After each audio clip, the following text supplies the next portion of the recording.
Hello everyone, welcome back to my channel. My name is Hope and I am here with the messages you need to hear today. So without further ado, I got some tarot and some runes and we will get the message right out for you. Also, you can welcome Ariel, our little archangel guardian for this reading, who will help heal, guide, and free people.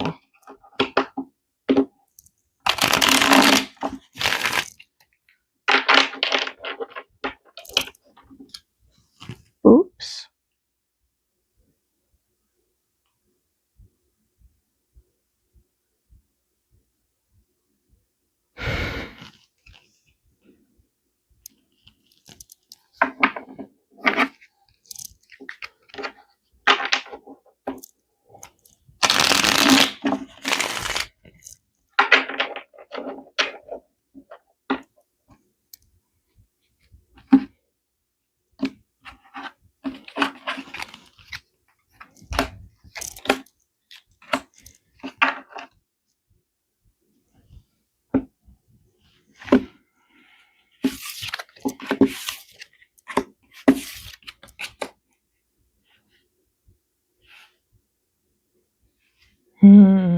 Okay. Right away, I get the impression with this Queen of Swords, Seven of Pentacles reversed, and the Eight of Swords upright that your guides are coming through with a message. I feel really strongly that your guides are being represented as this Queen of Swords, confirmation by the cat, demanding attention, right? And that feels like a part of this message, especially with this Seven of Pentacles reversed, that you are devaluing yourself because of thoughts somebody else implanted in your mind, this sort of anxiety, an illusionary prison that's really keeping you away from your stability.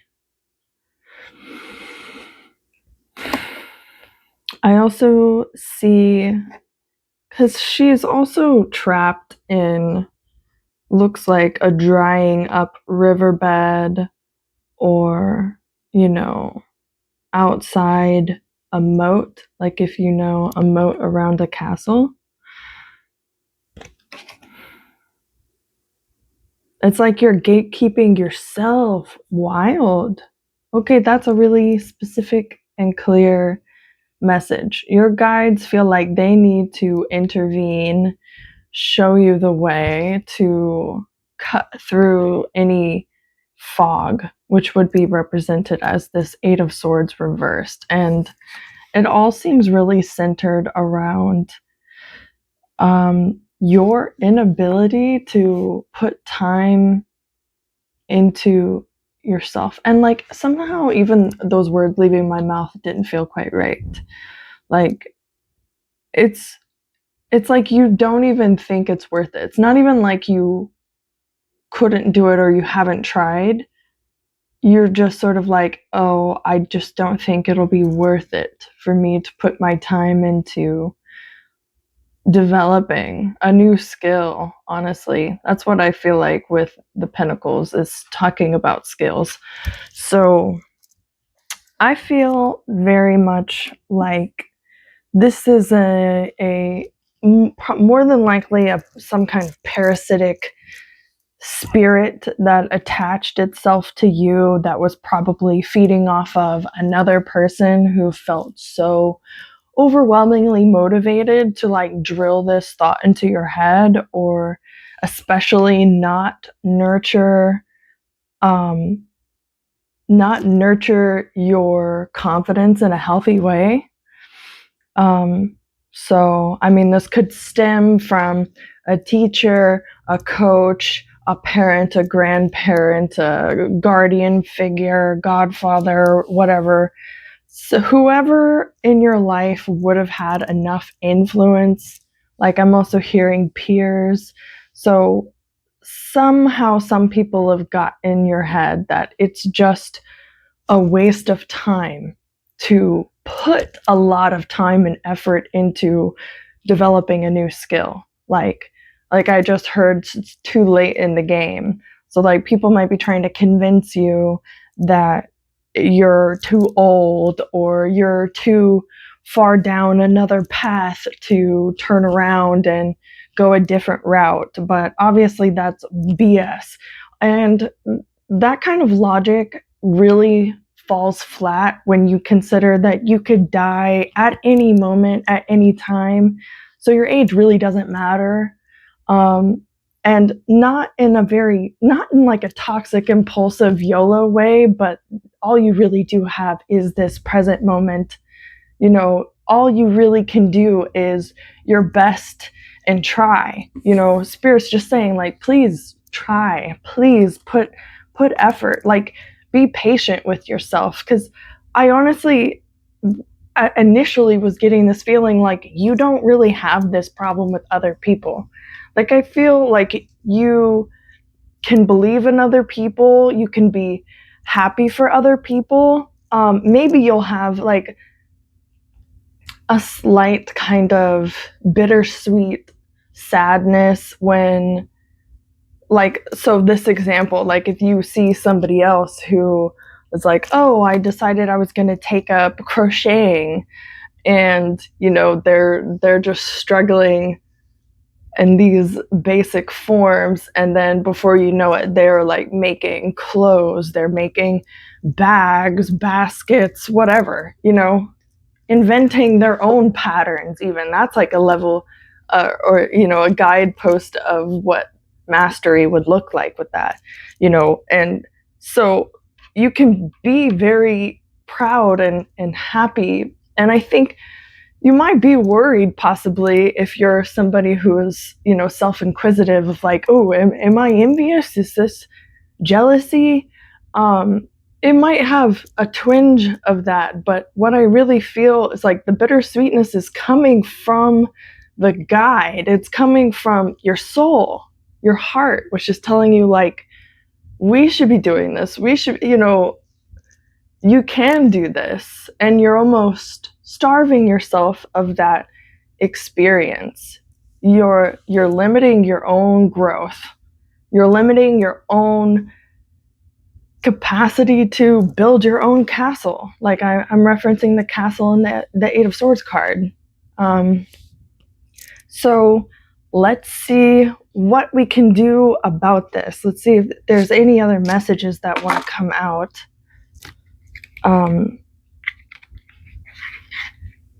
Because I mean, I feel like honestly I could just sit here and just read only these 3 cards.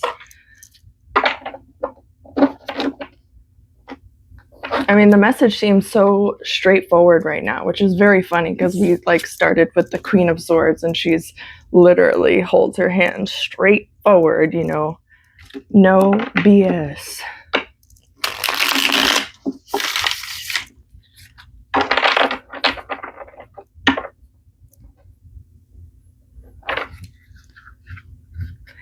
Look, and I split the deck, and we have the Eight of Swords version in this card popping out along with the Ace of Pentacles. I hope that me banging all this around isn't too loud or harsh on your ears. But we'll see, honestly. I don't know how I'm even going to edit this.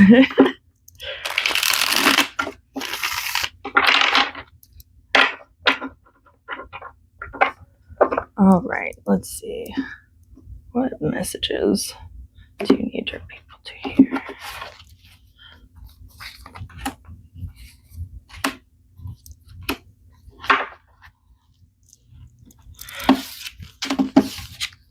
Knight of Pentacles, 9 of Pentacles, and the Fool. I love this for you. I love this for you. Okay, Knight of Pentacles is the commitment card. And I know Knight of Pentacles is technically further along or more advanced than the 9 of Pentacles, but the 9 of Pentacles to me is like, it just feels like before you know it, you're going to be so far along, so far on your way. Like when you're truly moving in a way that's aligned with your soul, the time flies. It's really effortlessly. And it's like, all we have is time. So how are you choosing to spend your time? Are you spending your time anxiously like bed rotting and not chasing your dreams, not attempting to develop any new skills? I think that if you really focus up, and I think especially with this being a hawk underneath the Queen of Swords, which is all air energy, it really, and especially hawks are like precise raptors, you know what I mean? Like precise birds of prey who it implies to me an intense level of focus and ability to achieve, and like maybe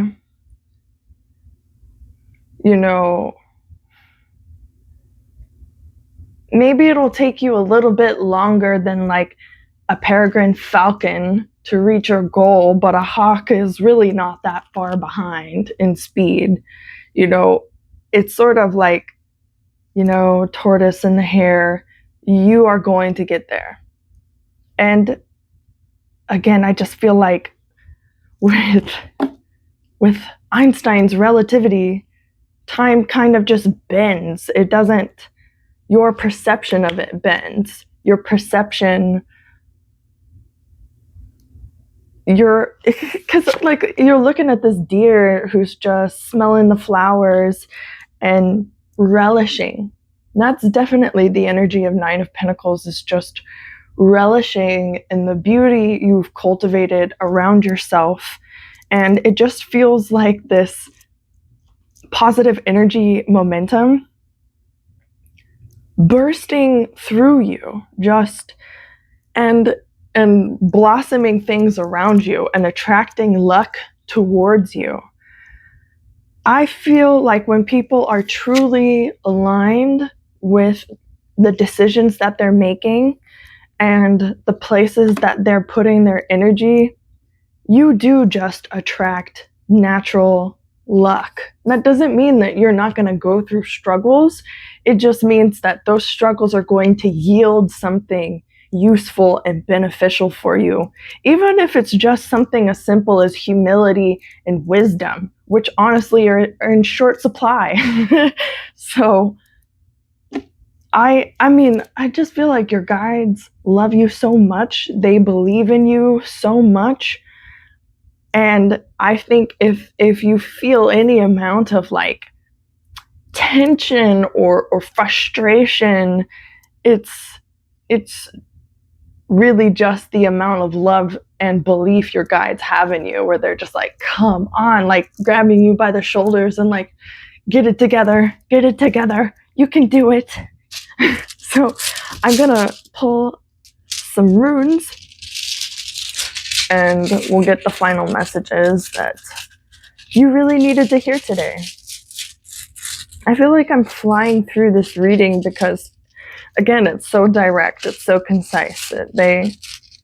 It's really quite simple, and I feel like obviously this applies to a lot of different people. I can't be over here specifically telling you exactly what you're interested in. If anything, I think there's probably a lot of things that you've considered jumping into. And I don't think your guides want you to like overwhelm yourself and just try and learn Chinese and master crocheting and then also master carpentry and whatever, just pick one, right? This is all about focus. Pick one thing to really go all in on. And, this is your journey. This is your life. Like, you get to choose what the next chapter is going to be in your story.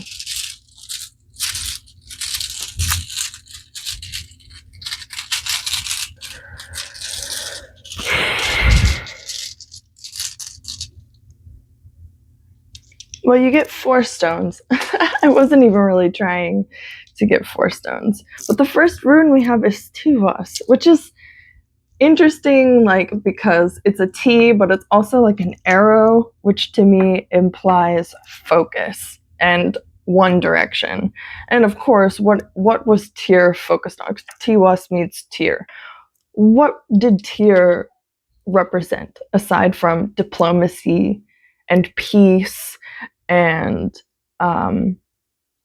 honoring karmic debts and just in general being very authentic and honest? So I think maybe what you need to do is just be so honest with yourself about what you're actually interested in. And, you know, you can, I mean, I hope that you haven't been struggling with denial about the fact that you even have this negative belief system in the first place. But if you can get to the point where you just lovingly feel compassion for that part of yourself that's honestly trying to protect your ego from pain of failure or just not feeling good enough, any amount of progress is progress. Even if you don't master crocheting or whatever. I don't know, I keep saying crochet is like, at least you tried. You know, you can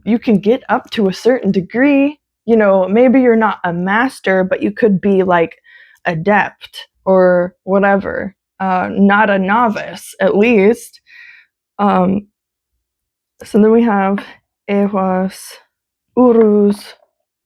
Oh, and y'all got the weird stone. You got the fate stone. And I was like, man, random 4, but this is definitely the most bonus.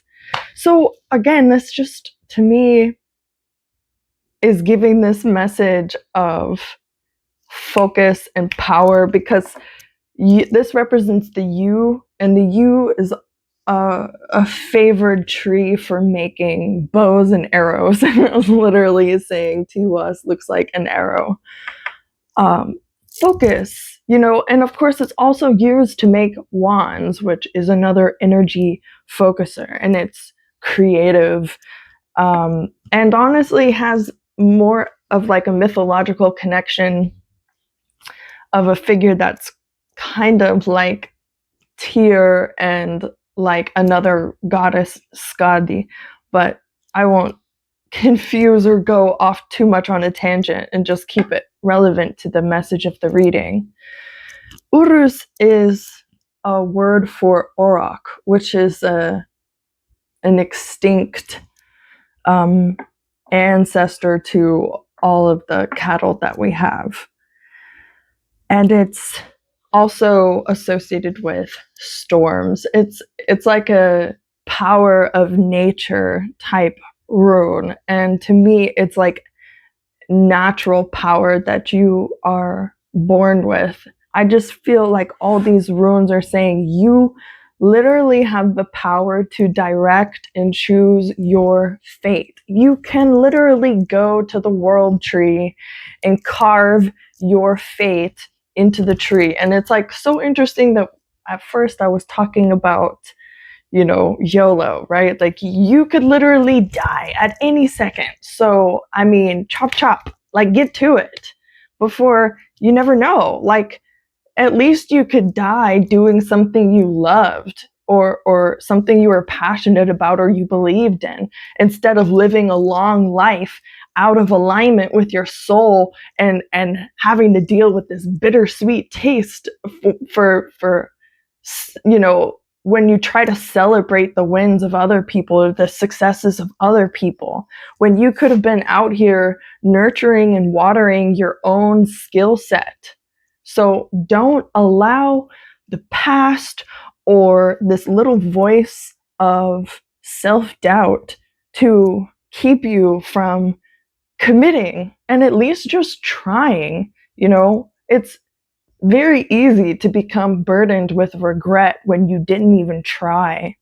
And I just feel like you have a lot of forward momentum. You have a lot of, I mean, I just feel like your guides are flooding you with energy. Like, we believe in you, we believe in you, we believe in you. Like, you were gifted the capacity of free will for a reason. So don't just choose to like submit yourself away from that and to just flow with fate. Like, you can go and tell the Norns, no, this isn't my death day. I'm changing my path. I'm changing where I'm going. Like, yeah. So this stone to me just represents infinite possibility and a bit of mystery, and things aren't carved into stone yet for you.